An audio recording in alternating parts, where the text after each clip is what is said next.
Hey guys, just thought I'd make a quick video today. I'm in the middle of a bike ride, so I stopped at the pub on the way. I've done maybe 16, 17 miles so far, and put another 12 miles home. But who doesn't want some beer in the middle of a good bike ride? So bike, and bike, and beer. So that's good. Kilkenny Irish Red, excellent beer. Yeah, that hits the spot just right. So anyways, I thought I'd make a quick video. Um, had a couple topics on my mind. I've done these actually previously in the middle of biking and the video just didn't work out, so I thought I'd just hit on them now. I was thinking about, what is really luxury? Like, what is a luxury activity?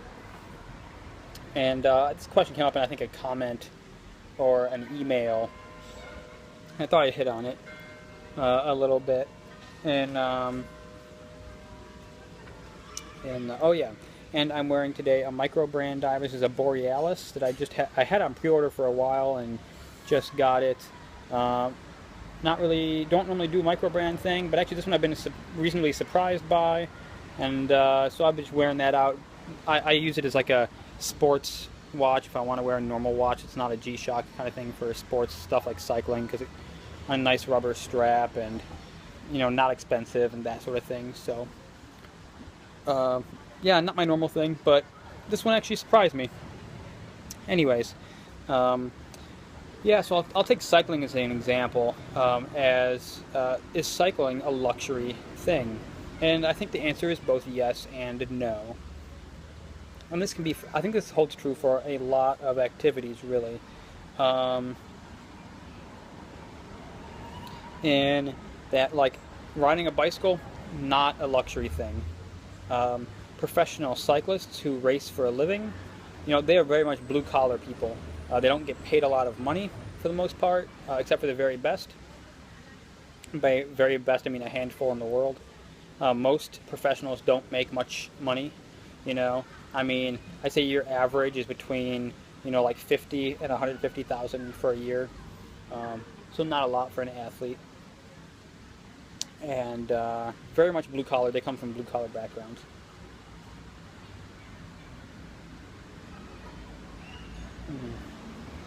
Oh, that hits the spot. So, people who just do it for kicks and for fun, not really a luxury thing.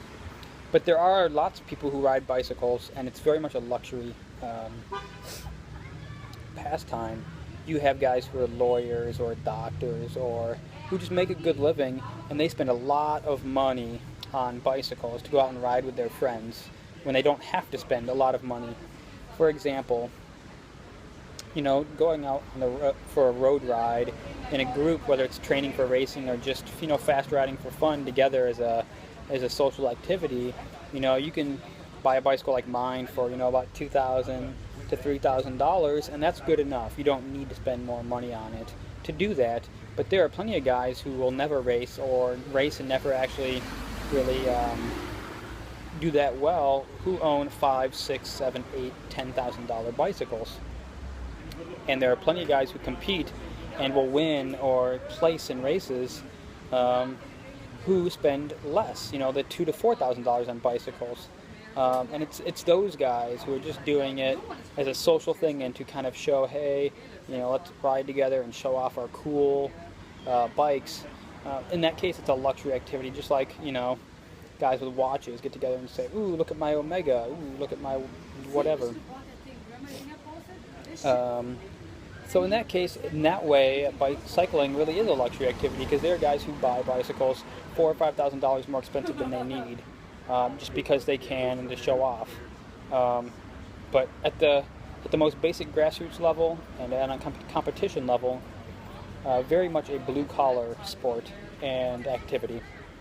So that's just my thoughts. I think luxury also just isn't about what you pay, but the experience you have. Some of the places you can go in cycling are part of what makes it kind of a luxurious activity, but those also cost money. Traveling. Riding a bike in the French Alps or the rolling hills of Germany or wherever is a really cool experience. But if you live in the United States, that makes it luxury because you have to pay to get there. So, very much depends. But I think a lot of activities are that way. So just something that was on my mind when I was riding one day and thinking about, what is luxury.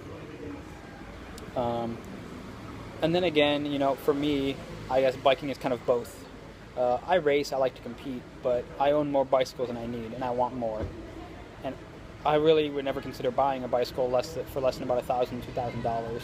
So at that point, I suppose it kind of is still somewhat luxury. But for me, it's for competitive reasons. Really, to compete, your bicycles have to fit within a certain bracket of, capability, and that's about as low as you can spend and get that bracket of capability. So the guys I think of that ride a lot of times, spend significantly more and they don't have to. But I'm kind of rambling now. So some thoughts on luxury. I'd like to hear what you guys think. What makes something luxury? Is it just the life experience you get from it? Is it how much you spend, whether you need it or not, and do it anyways? What is it that makes something luxury? Going on from there, really, I guess. Beautiful weather right now, a little humid and warm, but not bad at all. Great day for a bike ride. And tomorrow morning, extremely early, I'm going to be flying out to Stockholm, spending the weekend in Stockholm, Thursday, Friday, Saturday, Sunday. Looking forward to that. It's kind of my last hurrah. Been extremely busy at work. We're short on manpower and have too much to do. It's going to be that way until I leave, I think, in about a month and a half, 2 months. So, staying extremely busy right now. While in Stockholm, I think I'll probably take some short clips and videos. Maybe at some point do like a little montage or sit down and talk. And I don't know what I'm going to do, but I'll do some video while I'm in Sweden and piece something together. I don't know what yet, but I think that'll be fun. So, thanks for watching, everyone. Until next time.